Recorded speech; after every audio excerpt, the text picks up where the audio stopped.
Good morning, Knicks Nation. Today is Tuesday. It's the 20th of July, 2021. We are 9 days from the NBA draft. I hope you're COVID free today. I hope your family's healthy. I hope all your needs and your family's needs in terms of food, shelter, clothing, and health are being met. Blessings upon those that work in the healthcare field, trying to save lives. Blessings upon those that pick up garbage for us to keep our places clean. Blessings upon those that make deliveries for us, unsung heroes that work for our convenience. Double blessings on those trying to deliver boys and girls, men and women, children, teenagers from sex slave, human trafficking, child molestation, and pedophilia. Curses upon those that practice and promote and support these things in industries. Finally, blessings upon those that are trying to work on behalf of the homeless, the invisible people. 600,000 of them in the United States. Men, women, children, families without a roof over their head, millions around the world. Blessings upon those that are trying to help and those themselves for theirs into the kingdom. Today, we have, you guys heard of the Woj bomb, right? We call it Woj bomb. In other words, when Adrian Wojnarowski comes out with some big news, they call it a Woj bomb because generally, 100% time, mostly, you know it's true. And then secondly, it's big news. Well, Ian Begley, one of the three that I talk about, Ian Begley, Adrian Wojnarowski, and of course, Shams. Ian Begley came out with a low-key Woj bomb. That when you piece it together with everything that's being said, you now know what the Knicks are going to do, which is what today's video is about. Earlier this year, we know that Wojnarowski said the Knicks are going to go big game hunting. That most of the free agents in this class didn't appeal to them that as far as throwing big money at them and locking them up. But they were looking to maybe make a big deal, go for a big game hunter. So we all thought, okay, they're going to make a big trade, which is why the Damian Lillard thing had so much momentum, aside from the fantasy lovers and the crack babies. They just wanted to know, is this the big deal? Is this the disgruntled star they're going for? Possibly. But what Ian Begley said yesterday kind of puts everything in perspective. I'm going to put the quote in the comments, not in the comment section. I'm going to put the quote in the description box. So please look at it so you can see what I'm talking about. But what he said was that the Knicks were going to try to save cap space for 2022.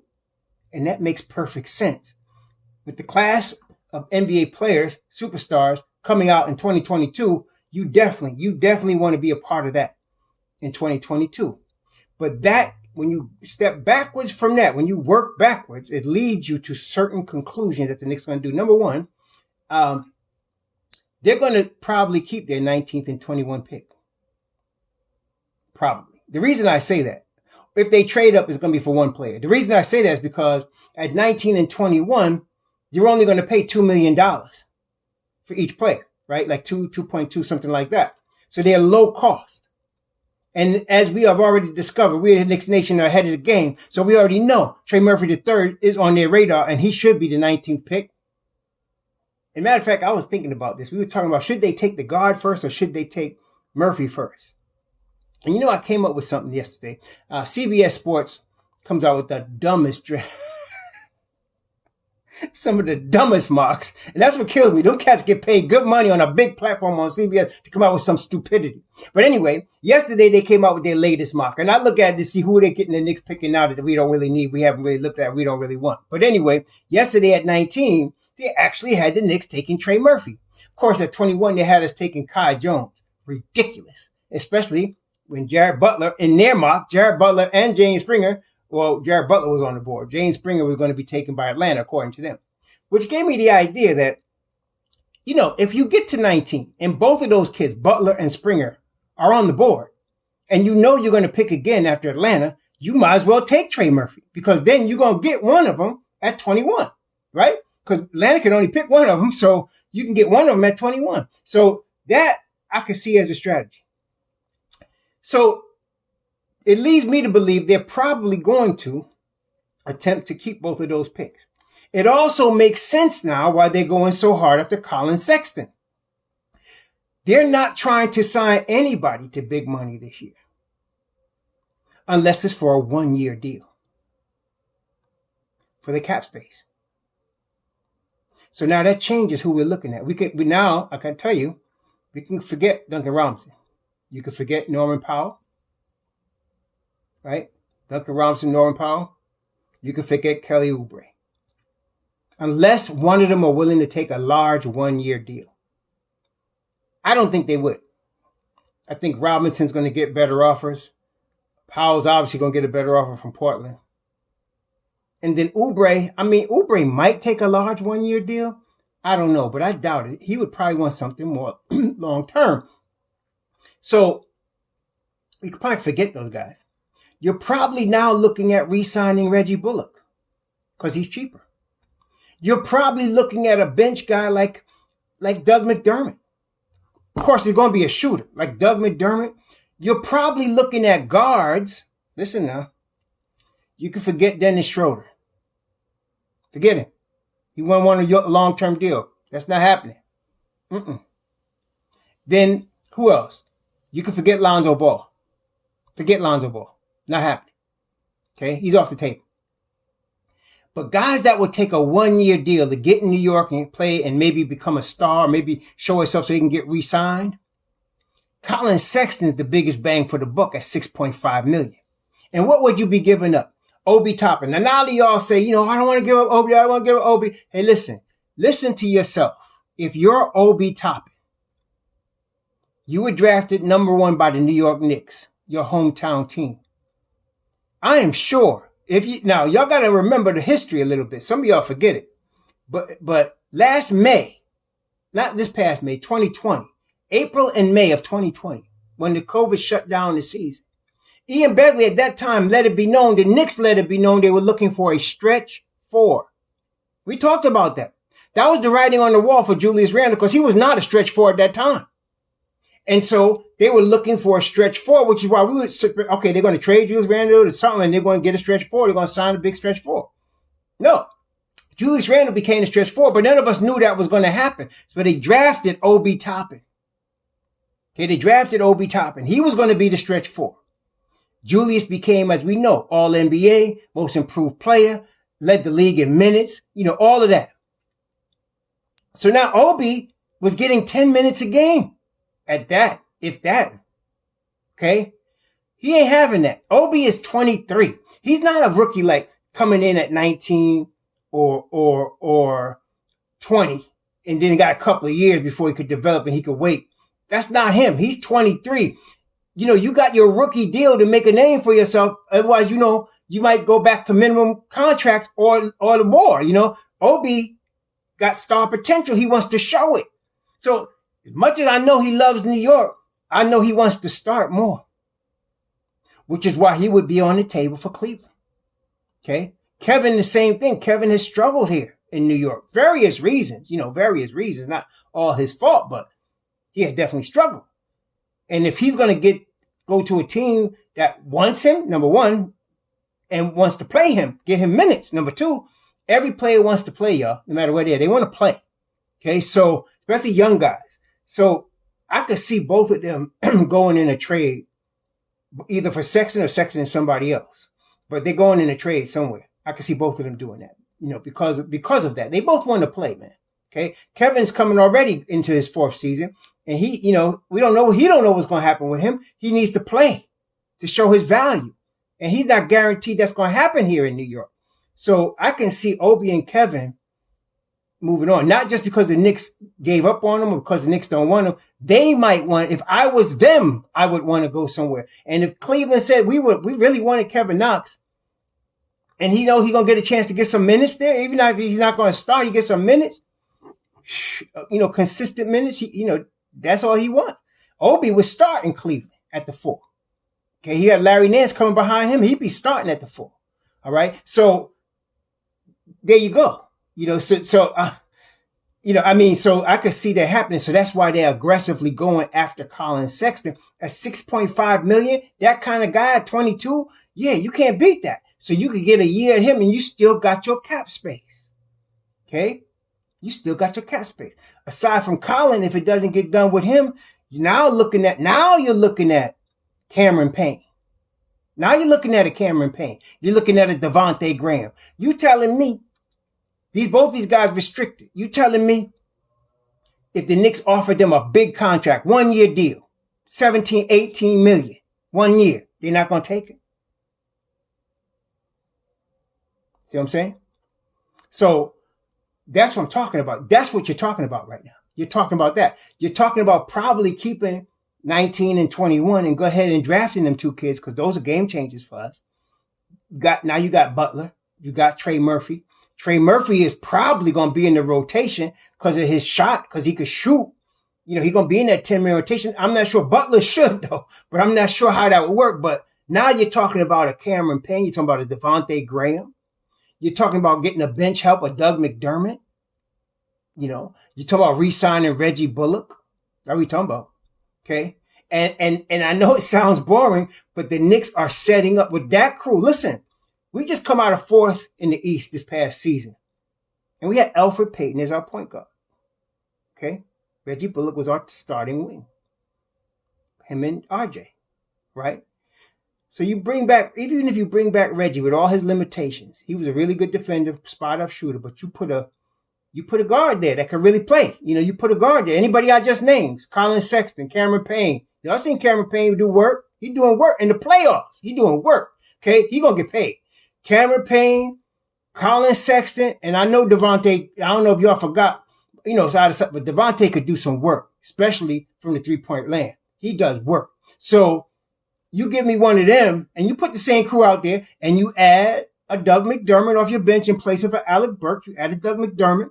Now you got your Derrick Rose. You got your IQ. You got your legit starting point guard. We could do some things. A lot of people say, well, it was a strike-shortened season and people got hurt. Listen, man, that is an excuse. Every team had the same schedule, same number of games, same conditions. I would only give Toronto a pass because Toronto played the whole year in Tampa and not in front of their Toronto home team. That's the only team I would give a pass to. Nobody else. I don't want to hear it. See? So everybody got the same conditions. The New York Knicks are going to be the top 6 teams in the East this year and pushing for more. Trying to tell you. Unless nobody get it. And the thing I like, you know what? Talking about Julius Randle. Julius's greatest strength? Durability. Knock on the wood, man. Durability. He led the league in minutes. The dude is indestructible. I mean, really is. He broke his leg, which is ironic. He broke his leg his rookie year.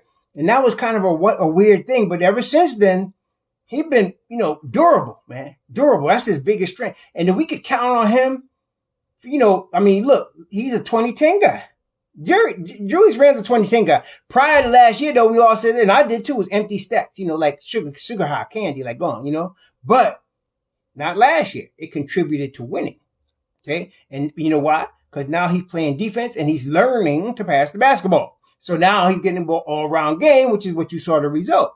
I think Julius Randle going to continue to do that. And now you add, you bring back the same crew, which is continuity. Give me a Cameron Payne. Give me a Devontae Graham 1-year deal, 2-year deal. Something short term. And then next year, if we can repeat even a semblance of our success from this past season, like I said, we come top 6 and we pushing toward that ECF, even if we don't make it. Like I said, there's a bunch of superstars out here. There's a bunch of players out here available in 2022. You're going to look at Zach LaVine.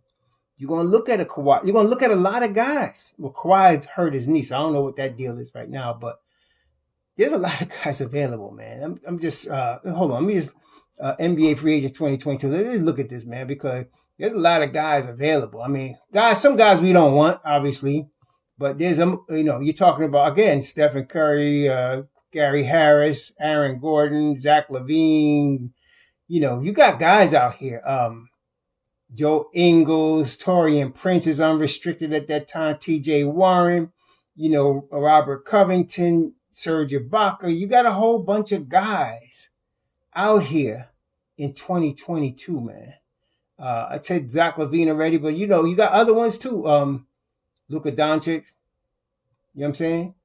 Mikal Bridges, Shai Gilgeous-Alexander, Miles Bridges, Michael Porter Jr., Lonnie Walker. You got a whole bunch of guys out here in 2022. Player options, James Harden, Russell Westbrook, Kevin Durant, Bradley Beal, Kemba Walker, Jimmy Butler, Kyrie Irving. All of those guys are going to be hitting the market in 2022. All of them. Okay? Especially you got your Jimmy Butler, Kyrie Irving, Kemba, not really. Bradley, Beal, Kevin Durant. I look at Westbrook because now his price is not going to be the same. Forget Harden, forget Wall. Well, let's not forget Harden, but forget Wall. This cat's done, man. But anyway, there's a lot of guys out here that's going to be available. And then I mentioned already Zach LaVine. There's a lot of guys that's going to be available. So, that's where you want to be. That's the big game hunting season. And now with Mitchell Robinson, they're going to ride out the 1.8. They're going to ride it out. I mean, they could give him an extension now for starting the following season, but why? They're going to wait. They're going to try to they're going to go big game hunting. Also, you know what else this brings up since they going cheap? You know who else comes up in the conversation? A guy that's playing a big role in the finals right now. A guy that's top 10 in the NBA in three-point shooting. Bobby Portis. Now, he'll probably sign a long-term deal with Milwaukee, but we'll see what happens. But he's going to be in demand. Okay? He's going to be in demand. So you're talking about short-term options with big money this year. That's what you're talking about. Short-term options with big money. You're not signing anybody long-term. We're still talking about Kelly Olynyk, coming behind, because I think Nerlens is going to probably, look for a longer-term deal. I think the max, because of the contract he signed, the max the Knicks could offer him is $6 million. He's not going to take that. So he's going to jet. So we're going to have to bring in another guy. And I'm thinking Kelly Olynyk would be a good guy to bring in. And some of y'all keep looking at bigs in the draft. Y'all just stubborn, man. Look, man. We trying to make the playoffs. You're not going to have no rookie big when you're trying to make the playoffs, man. Come on. Shoot. You get a big and you need him and he comes in 3 minutes, he gets 3 fouls. I mean, that, you know what I'm saying? Come on. You're not going to do that. This ain't the time for that. You might get a big that you could put in the G League and develop. And that's why I think the Knicks are looking. They're looking at bigs they can put in the G League and develop, like that.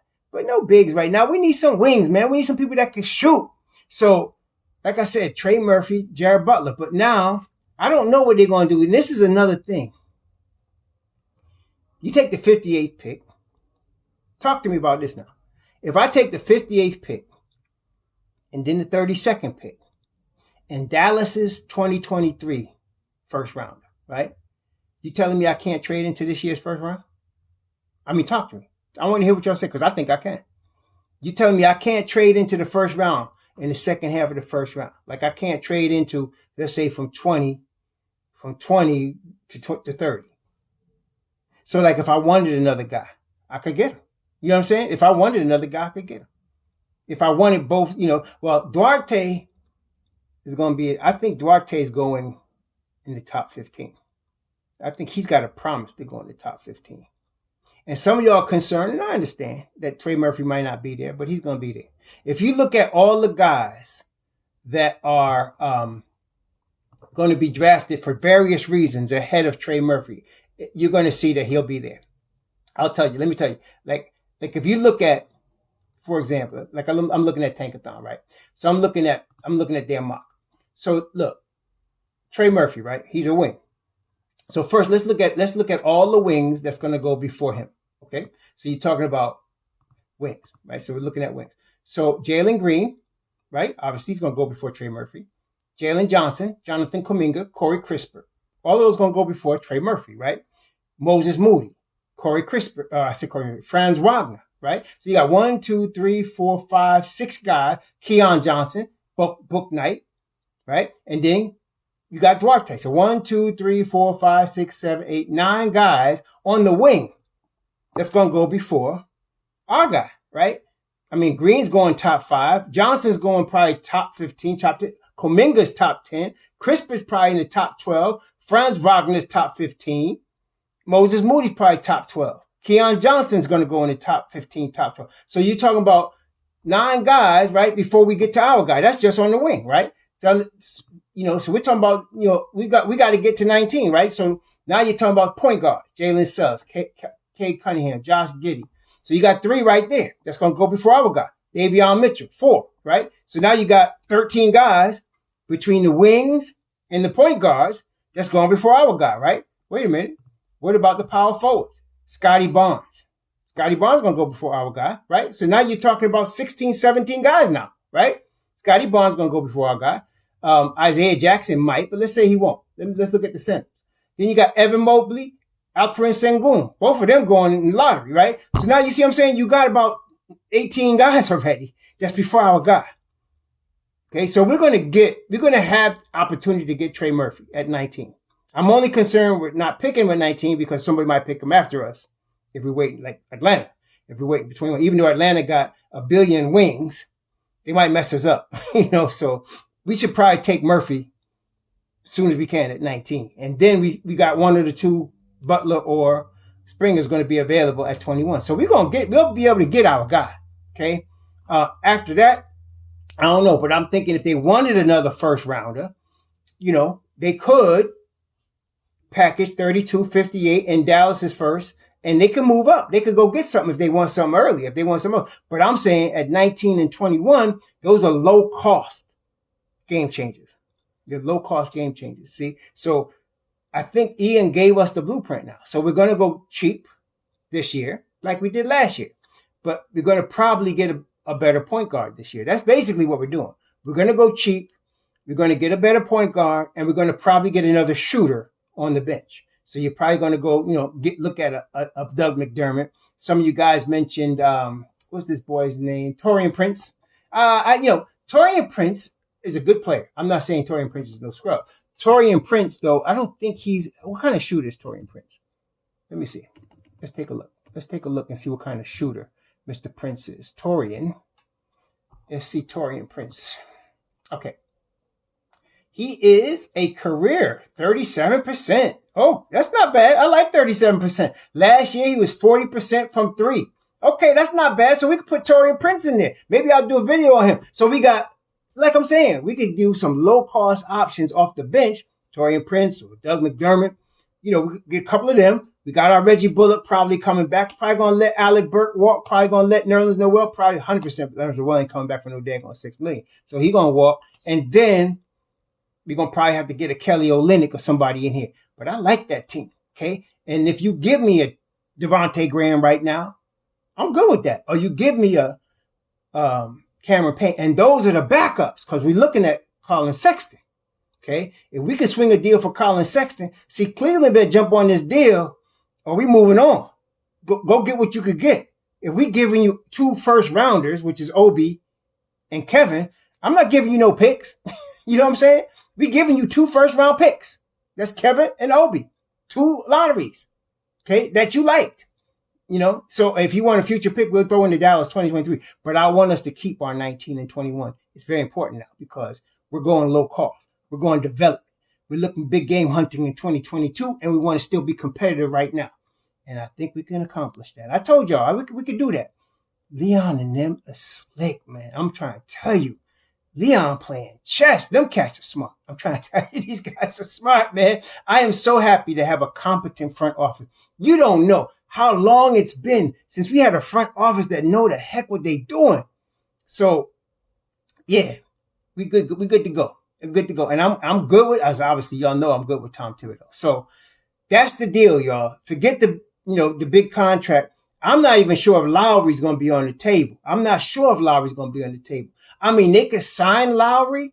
It'll be a 2-year deal and they could still go big game hunting next year. They could do that. I mean, so I guess I can't take him off the table. But if you do sign a Lowry, that means all these other guys, McDermott,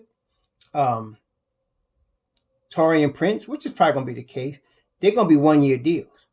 All of them going to be 1-year deals. Taurean Prince, Doug McDermott, Kelly Olynyk, they're going to be 1-year deals. So we're going to see what happens, man. This is going to be very interesting, though. So I'm excited. I'm excited because now we know another direction. We know what the Knicks are doing. I'm kind of glad. I don't want Lonzo Ball anyway. So forget him. And then we can forget Dennis Schroeder for some of you. I like Schroeder, but no long-term deals on the point guard this year. That's not going to happen. But we could I like Cameron Payne. We got to look at him more closely. We did already a video on Devontae Graham. If you didn't see it, you can look in the list there, the playlist, and you'll find it. We did a video on Devontae Graham. I like Devontae Graham. And one more guy now comes into focus. Kendrick Nunn. Kendrick Nunn comes into focus also from the Miami Heat. Again, a short-term deal. They're going to lock up Duncan Robinson. My understanding is they've been aggressive also in trying to look at guys like Sexton also. So they're not into trying to pay Kendrick Nunn. So he might be amenable to a big one-year deal with us. We got all kind of options. Again, just to sum it up, we're going to be really good this year. We're under really good management. We got an excellent coaching staff. We got a workman-like machine in Julius Randle. We got an up-and-coming superstar in R.J. Barrett. We got a future defensive player of the year in Mitchell Robinson. We got 2 first-round picks. We got plenty of money. We got IQ coming off the bench. I think we're going to be in good shape.